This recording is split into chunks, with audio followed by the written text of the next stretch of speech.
আসসালামু আলাইকুম। কেমন আছেন সবাই? আশা করি সবাই অনেক, অনেক বেশি ভালো আছেন। আমরা মানুষরা একটু অদ্ভুত প্রকৃতির, তাই না?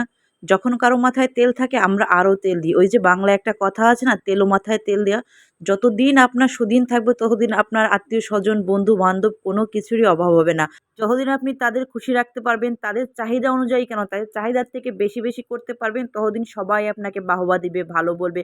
আপনার মতো ভালো দুনিয়ায় আর কেউ নেই। আর যখনই আপনি ভাটায় পড়ে যাবেন তখন আপনার হাজারটা দোষ। তখন আপনি ভালো না, আপনার ফ্যামিলি ভালো না, আপনার এই সমস্যা ছিল, আপনার সেই সমস্যা ছিল। প্রকার জোর করেই তারা আপনার থেকে দূরত্ব বাড়িয়ে নিবে। তখন আপনার হাজারটা দোষ বের হবে। এমন একটা সময় আসবে যে যখন আপনার মাথায়, মাথায় ঠোকর লাগলেও আপনার নিকট আত্মীয়গুলো, আপনার কাছের মানুষগুলো মুখ ফিরিয়ে চলে যাবে। তখন আপনি দেখতে পাবেন তাদের আসল রূপ। নাটক সিনেমায় আর আপনি কি রূপ দেখেছেন? কয়টি নাটক দেখেছেন? কয়টি ঘটনা, কয়টি কাহিনী আপনি দেখেছেন? তার থেকেও হাজার রকম কাহিনী, ঘটনা আপনার জীবনে ঘটতে থাকবে আর আপনি শুধু অবাক হয়ে দেখতে থাকবেন আর ভাবতে থাকবেন, আচ্ছা এই মানুষগুলোর জন্য আমি একদিন এত কিছু করেছি, বা এই মানুষগুলোর পাশে আমি এইভাবে থেকেছি, বা এদের ভালো আমি সবসময় চেয়েছি। আর এই মানুষগুলোর ব্যবহার এখন আপনাকে তীরবিদ্ধ করে দিবে, আপনাকে ভেতর থেকে দুমড়ে মুচড়ে ভেঙে দিবে।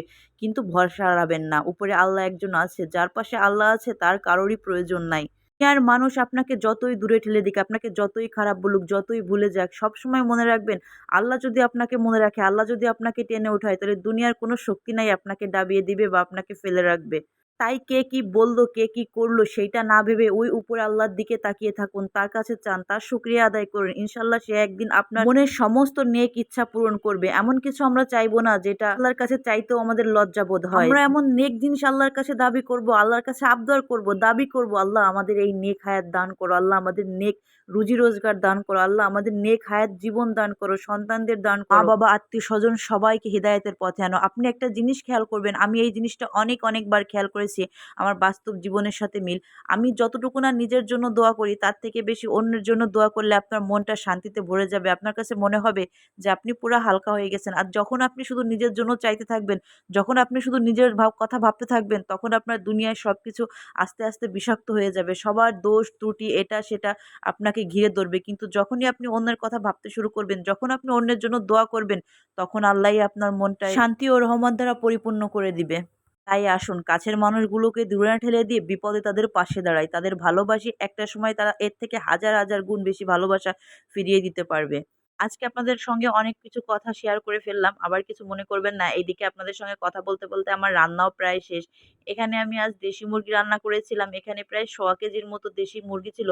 অবশ্য মুরগি বলছি, এটা মোরগের মাংস ছিল। আজকের মাংসটা আমি একটু অন্যভাবে রান্না করেছিলাম। কারণ আমার একটু ডিফারেন্ট স্টাইল নাই ফলো করতে অনেক বেশি ভালো লাগে। তা ১ম এ আমি পেঁয়াজ ভেজে নিয়েছিলাম আর আদা রসুন বাটা ভালোভাবে কষিয়ে নিয়েছিলাম।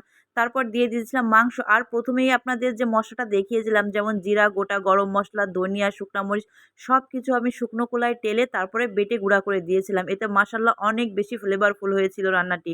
যদি কোনো ডিফারেন্ট স্বাদ বা ঘ্রাণ উপভোগ করতে চান তাহলে অবশ্যই এইভাবে রান্না করতে পারেন। তো আমাদের বাসার সবাই আলু অনেক বেশি পছন্দ করে, এজন্য আমি আলুও দিয়েছিলাম।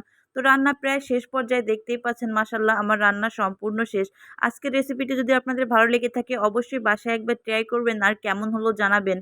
বন্ধুরা, আমার ভিডিওটি যদি ভালো লেগে থাকে অবশ্যই লাইক, কমেন্ট আর শেয়ার করে দিবেন। আর আপনি যদি আমার চ্যানেলে নতুন হন অবশ্যই সাবস্ক্রাইব করে দিবেন। আর ভিডিওটি যদি ফেসবুক থেকে দেখে থাকেন অবশ্যই একটি ফলো করে দিবেন। মাশাআল্লাহ দেখতেই পাচ্ছেন আজকের গোশতটার কালার কত বেশি ভালো এসেছে। আপনি যত ভালো কষাতে পারবেন আপনার গোশতের কালারটা ততই বেশি ভালো আসবে। শুধু না গোশত, যে কোনো আপনি জিনিস রান্না করবেন, মাছ বলেন, মাংস বলেন, যে কোনো সবজি বলেন, যত বেশি কষাতে পারবেন তত বেশি কালারফুল এবং টেস্টি হবে। তো ভালো থাকবেন সবাই। আল্লাহ হাফেজ।